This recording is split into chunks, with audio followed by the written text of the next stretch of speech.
গেল 22 তারিখ বৃহস্পতিবারের অপ্রত্যাশিত বন্যা ভেঙে নিয়ে যায় নারায়ণহাটের কাঠের হালদা ব্রিজ। ব্রিজটি ভেঙে যাওয়ায় একটি বোটের সাহায্যে লক্ষ লক্ষ মানুষ খালটি পারাপার হয়। পরে খালের পানি কমে গেলে বোটটি পারাপারে ব্যাঘাত ঘটে।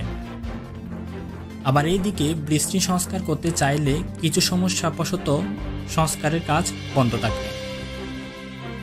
পরবর্তীতে বিকল্প হিসেবে বাঁশ দিয়ে তৈরির কাজ চলে অন্য আরেকটি ব্রিজের। সাধারণত জনগণ বাঁশের ব্রিজ দিয়ে পারাপার হতে পারবে জানায় ব্রিজ কর্তৃপক্ষ।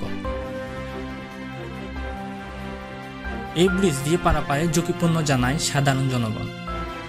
তবে মানুষ ব্যতীত অন্য কোনো যান পারাপার হতে পারবে না।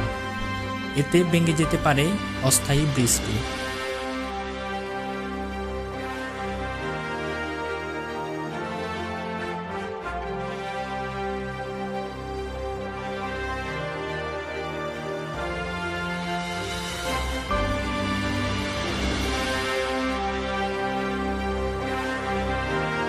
ফটিকছড়ি, চট্টগ্রাম সহ বহির্বিশ্বের খবর পেতে আমাদের সাথে থাকুন।